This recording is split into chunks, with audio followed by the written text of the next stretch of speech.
Bonjour Katharina. Bonjour Laurence. Alors Katharina, es-tu plutôt pasta ou pizza? Mais ça, c'est une question horrible que tu me poses pour commencer cet entretien. Tu sais bien que je suis d'origine napolitaine, alors c'est un choix cornélien. Eh Pizza, oui, ça, c'est ça le truc. Eh ben, attends, pasta. pasta. Pa- C'était une question piège, hein? oui, pasta. Pas- Pourquoi? Parce que d'abord des pâtes, il y en a bien plus que des pizzas. Les pizzas sont nombreuses aussi, mais il y a des milliers de pâtes. Il y a des pâtes asiatiques, chinoises, japonaises, il y a des pâtes italiennes. Et voilà, moi, si tu veux, j'adore d'abord cuisiner. Et ensuite, je trouve extraordinaire de pouvoir cuisiner quelque chose, une nourriture qui peut se décliner de toutes les façons possibles et qui laisse cours à ta créativité, parce que tu peux faire aussi bien des pâtes avec du citron, uniquement du citron, des pâtes avec de la sauce tomate, et tu fais toujours plaisir et tu fais toujours chanter l'intérieur de ton assiette. Donc voilà, pâtes. Bon, bah, Pizza, c'est Naples. et voilà. Alors Katharina, voilà, j'ai posé une question. Je sens qu'elle va nous faire un roman sur les pastes. Alors, on va passer au café puisqu'on va manger les pizzas et les pastas. Alors, café noir ou américain? Qu'est-ce que tu me racontes? Ah, mais Noir, c'est encore une petite. noir et très serré. Aïe, Juste aïe, aïe, aïe, aïe. Hum. ça au fond de Italien. l'enfance, tu vois. Eh Le ben oui. matin, les Italiens, le matin, quand, enfin les Italiens d'avant, quand ils se lèvent, ils entendent le bruit du café qui monte dans la petite cheminée de la cafetière. Et ristretto. Hum. Et Alors, ça. du coup, puisqu'on est dans le noir, série noire ou action? Et bien là, je vais peut-être t'étonner, voire te décevoir, mais je dirais ni l'un ni l'autre. En fait, en matière de littérature, j'ai des goûts très classiques. Tu vois, là, c'est bientôt mon anniversaire. J'ai demandé des livres. Bon, ben, je sais pas voilà, j'ai Yourcenar, Sarraute, Vialat, des gens, Giono, des gens Ah, comme d'accord. Alors, c'est plutôt si littérature blanche. oui, littérature blanche. Et puis, comme j'ai la chance de pouvoir lire en anglais et en italien surtout, c'est aussi de la littérature blanche, mais italienne à ce Hmm. moment-là. J'avais préparé cette question parce que j'avais pensé plutôt à ce que tu écris, mais c'est pas grave. Tu es placée du point de vue de la lectrice, donc du coup, ben, et ça tombe très bien puisque je voulais te demander si tu étais plutôt Peter Handke ou Gabriel Garcia Marquez. Alors, Garcia Marquez, j'adore, mais c'est pas lui qui a pris mon cœur quand j'avais 20 ans. Celui qui a pris mon cœur quand j'avais 20 ans, c'est Peter Handke. Et c'est bon, ça me fait plaisir que tu me poses cette question parce que il y a dans notre vie, il y a des rencontres, même si elles se font pas en chair et en os, il y a des rencontres, notamment à travers les livres. Et j'ai eu une enfance, c'est compliqué, disons. Et quand je me suis retrouvée à 20 ans, jeune adulte, propulsée dans la vie, je croyais que j'étais en mesure de tout voir, de tout faire, de tout comprendre. Puis non, pas du tout. Pas du tout. Et Peter Handke a été, pas le seul, mais une des principales voies qui m'a permis de garder le chemin et d'en trouver un et de fabriquer le mien, je dirais. Voilà. Donc, pour moi, cet homme compte énormément, énormément. Bah, écoute, je suis contente qu'on puisse parler de Peter Handke, mais je pensais que Gabriel Garcia Marquez, j'avais pensé à lui pour toi parce que je trouvais que ta littérature, enfin ce que tu écris, encore une fois, il y a toujours un peu de réalisme magique dans ce que tu écris. Enfin, j'ai l'impression. Et c'est vrai que c'est pour ça que j'avais pensé à enfin le grand Gabriel Garcia Marquez. Donc, j'avais fait un parallèle un peu aussi avec ce que tu écris et aussi par rapport à ton existence un peu familiale, compliquée. Avec plein de personnages, plein de personnalités comme ça, foisonnant. Et du coup, ça m'avait fait penser à Gabriel Garcia Marquez. Mais voilà. Oui, ce que tu dis est très important aussi pour moi, c'est que dans toutes ces difficultés que j'ai rencontrées dans le début de ma vie, Le plus grand recours, la plus grande compréhension que j'ai reçue, ça n'a jamais été des êtres humains, mais ça a été de la nature. De la nature avec tout ce que l'on ne comprendra jamais, tous ces mystères. Et si tu veux, ça, ce sont des expériences qui m'ont donné, mais de tout enfant, un lien, je dirais même pas proche avec la nature. C'est moi, c'est il y a les Amérindiens ont une prière, je la dirais très mal, mais on dit Nitrakui Oyachin. Et ça veut dire tous miens. Et je crois qu'il n'y a rien qui compte plus que moi que ça, tous miens. Mais d'ici jusqu'à l'autre bout de la galaxie, juste un. Écoute, Voilà. Katharina, je pense qu'on est d'accord. Mais du coup, tu embrayes carrément. Enfin, j'ai l'impression qu'on a une sorte de transmission de pensée, puisque ma prochaine question, c'était, es-tu plutôt rose avec leur beauté, mais leurs épines, ou basilic? Alors là, je vais te dire très franchement, et facile, je déteste tout ce qui a des épines dans mon jardin. D'accord. Moi, je suis un peu pareil. Mais non, les roses, elles ont beau être... Et je préfère les fleurs des champs, je préfère les fleurs toutes simples. Ou alors les vieilles roses et les roses pompons qu'il y avait un peu partout dans le Var, dans le Sanary de mon enfance, il y avait des roses pompons partout. Mais non, ça, on n'en trouve plus. Alors je préfère le basilic parce que Pour mettre dans les pastes. voilà, exactement, les pâtes au pesto, les pâtes au basilic, Mm. la soupe, etc. Et puis surtout, c'est les basiliques, il y en a plein de sortes et c'est très beau. Et chaque année, je me fais des petites forêts de basilic et j'en ai Mm. partout autour de la maison. Voilà, des forêts Ah, de puis ça basilic. sent très très bon en plus. C'est bon. Alors, du coup, farniente ou débroussaillage? Peu. Non, farniente, je ne sais pas. Ah, Je ne sais pas. Je n'ai pas la moindre idée de ce que veut dire ce mot.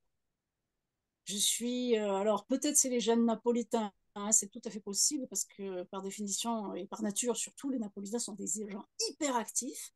Et moi, je me lève le matin très tôt, l'hiver encore plus tôt que l'été, mais ça peut être du 4h30, 5h le matin, je commence à travailler et je m'arrête pour dormir. Voilà. Je ne sais faire que ça, travailler. travailler. Que Bon, ça bah, nous en diras un petit peu plus juste quand j'aurai fini mes petites questions. Méditation ou compétition, du coup. Là, ça va être une question piège encore, parce que... Non, non, non, non. Compétition, non, ça me gave. Même quand je faisais des arts martiaux, ça me hérissait le poil, ça ne m'intéresse pas. Mais tu vois, et je dirais pas méditation non plus. Je dirais, tiens, je viens de me souvenir à l'instant d'un livre qui a été un bouquin de chevet pour moi de Trungpa, Chogyam Trungpa, Méditation et action. C'était un tout petit bouquin. Je l'avais dans une très très vieille édition. Et ce livre, je l'ai lu un nombre incalculable de fois, tu vois. Mais vraiment, pendant des années et des années et des années. Parce qu'il était d'une simplicité et d'une clarté merveilleuse.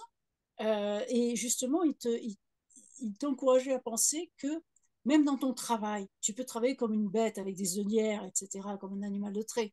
Mais tu peux aussi travailler en étant complètement immergé dans ce que tu fais. Et c'est, je pense, aussi une forme de méditation. En tout cas, c'est celle que j'essaye de pratiquer. Très intéressant. Bon, alors du coup, allez, une des dernières. Arbre ou chat? Parce qu'on n'a pas parlé d'animaux encore. On n'a pas parlé de mes poules non plus. Alors, plus d'arbres que de chats. Et quelque chose que je ne peux pas m'empêcher de faire, c'est de planter des arbres. Hum, Plus souvent que je peux, c'est faire naître des arbres. Alors, bien entendu, j'ai plein de fruitiers. J'ai des pêchers, des cerisiers, des abricotiers, des tas de choses comme ça, des grenadiers. Mais je pars toujours de la graine. J'ai des pommiers, je pars toujours de la graine. J'adore partir de la graine. Et je fais mon jardin potager et je n'achète pas de plants, je pars toujours de la graine. Et j'essaye d'avoir mes graines à moi. Donc, j'adore les chats, surtout mon chat qui est le plus beau, la plus belle fille de toute la galaxie, n'est-ce pas? Euh, mais les arbres, en plus de ça, j'habite en pleine pampa dans le Quercy, qui est un endroit magique à plusieurs égards. Et on y trouve des arbres qui sont aussi des arbres, mais ils sont beaucoup plus que de simples arbres. Ce sont des ancêtres peut-être. On peut, Écoute, on peut vraiment communiquer avec eux. Mais tu sais, tu me connais depuis longtemps, hein, je suis pas dans la stratosphère, hein, je suis quelqu'un non, de non, tout à fait. pragmatique et tout ça. Mais je peux te le dire, il y a des arbres qui nous parlent et qui peuvent même nous renseigner sur bien des choses. Ici, il y en a beaucoup dans le Quercy. Moi, je suis tout à fait d'accord avec toi. Alors, du coup, tu nous as mis un peu sur la piste. Tu nous as parlé de travail, d'hyperactivité, tu nous as parlé de petites graines à planter, enfin, de plein de choses que tu fais, mais tu nous as pas parlé de tes romans et c'est quand même, enfin, de tes productions littéraires. Donc, maintenant, j'en reviens à la question, tes projets en cours et à venir. Parce que, avant tout, pour moi, tu es une autrice et tu es aussi quelqu'un qui aide les auteurs, mais c'est autre chose. Mais là, j'aimerais que tu nous parles un peu de ton écriture. Alors, 2023, je pense que l'année va finir, que je n'aurai pas écrit une seule ligne pour moi. C'est un vœu, enfin, c'est pas un vœu, c'est un choix que j'ai fait en début d'année. J'ai décidé d'offrir mon année, de la mettre à disposition. Et comme tu le sais, j'ai mis mon année à la disposition de la communauté Mon Best-Seller. Voilà. L'année 23 va bientôt finir, 24 va commencer. Bon, il y a plein de projets pour les auteurs, avec les auteurs. Mais mes projets littéraires, en fait, il y en a deux. Ils en sont déjà commencés et j'espère les poursuivre et peut-être en aboutir un. Deux, ça m'étonnerait parce que j'écris lentement, très lentement. Une novella. Je pense que je ne changerai pas le titre. C'est Crépuscule avec Anna. Et c'est, si tu veux, le sujet, le thème central de ce livre, c'est que dans l'adolescence, on rencontre des âmes sœurs. Une, ça suffit déjà. Donc, ce sont deux âmes sœurs qui se rencontrent et qui sont déchirées, séparées par l'existence. Et il y en a une, en quelque sorte, qui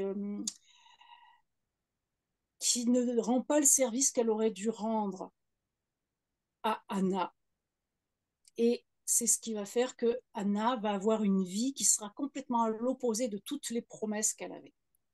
Et ces deux personnes vont se retrouver après, et ça va être, si tu veux, un moyen de retourner dans cette adolescence, de retrouver ce qu'il y a dans cette adolescence, de ce qui nous porte, de ce qui nous fait vibrer, et puis la transformation et puis la sagesse qui doit arriver à un moment ou à un autre. Donc ça, c'est une novella, enfin un court roman. Et l'autre, c'est dans la lignée d'Adieu Amérique. Il y a un personnage dont je n'ai pas parlé dans Adieu Amérique, Ah bah qui est pourtant, mon oncle, d'accord. le plus grand frère de mon père, qui est devenu, qui a été abandonné plus ou moins à lui-même, qui est devenu légionnaire, qui est revenu complètement frappé d'Algérie et puis qui s'est transformé, mais alors dans le sens le plus négatif qui soit, puisqu'il est devenu proxénète, voleur, bandit, bagnard, enfin prisonnier, etc. Et qu'il a fini d'une façon très très cruelle. Mais pendant tout ce temps-là, de mon point de vue, cet homme-là n'a jamais perdu sa nature angélique. Jamais. C'est Et je magnifique. veux parler de lui, je veux parler de lui pour raconter son histoire. Voilà. Ouais. Bah Les écoute, deux sont ça déjà donne bien vraiment travaillés. envie. Ouais. Voilà. T'as vraiment des galeries de personnages incroyables. En tout cas, dans Adieu Amérique, c'est un gros roman, hein, un gros bon pavé. Alors avec une galerie de personnages incroyables. C'est vraiment un livre que je recommande. C'est une saga, vraiment une saga familiale napolitaine, hein, c'est ça? Mais alors, mais vraiment, c'est incroyablement. On voyage dans cette famille au travers des années. C'est incroyable. C'est vraiment un excellent livre. Très, très bien écrit en plus. Et moi, j'avais adoré tes blues aussi, qui sont des petites novellas, par contre, il y en a trois. Alors, elles se suivent pas, mais elles sont toutes un peu sur un rythme différent, mais elles ont quand même des similitudes. Et j'adore aussi ce rythme que tu as réussi à donner dans des formats courts, toujours avec des personnages hyper percutants. Enfin, c'est voilà, incroyable. Ouais. vraiment, tu vois, il y a quelque chose qui me manque au niveau de l'écriture, c'est le souffle plus ample, plus calme, plus étalé. Je vais le travailler pour partie dans la novella, enfin le roman Crépuscule avec Anna, et je vais vraiment, c'est ce que je vais véritablement essayer de déployer complètement avec l'autre livre. Pour l'instant, son titre, c'est La nuit n'est pas l'avenir. C'est un vers de Jack Kerouac dans Dharma. Je l'ai trouvé dans Dharma, un poème dans Dharma de Jack Kerouac. La nuit n'est pas l'avenir. Ça sera peut-être son titre final, mais je ne sais pas encore. Et là, vraiment, tu vois, je vais essayer de trouver cette amplitude, l'amplitude. Je pense qu'il va falloir que je change des choses dans ma vie pour la trouver, cette amplitude-là, tu vois. Ah oui, oui, c'est vraiment très lié ouais, à ta façon de vivre ton écriture. D'accord. Ouais. Bah, écoute, c'était Voilà. vraiment passionnant. Je crois qu'on va être obligé quand même de se quitter parce que je ne sais pas si la machine va supporter la longueur de la Voilà. vidéo. Mais, Merci merci Laurence. beaucoup. Merci à tous. Je t'embrasse très très Ouais, fort. moi aussi, je t'embrasse. Et puis, j'espère que ça, du coup, ça va donner envie bah, aux gens qui vont voir la vidéo de te découvrir. Donc, Katharina Vitti, son site. Donc, je vais mettre tout ça en accompagnement de la vidéo, le site, mon best-seller et tous les détails. Enfin, on n'aura jamais fini hein, parce qu'on n'aura jamais assez de temps pour te raconter. Mais Non, non, en tout cas, bah, je suis ravie. Bisous. Et puis, bisous à tous. à toi. Ciao, ciao. Et à bientôt. À bientôt.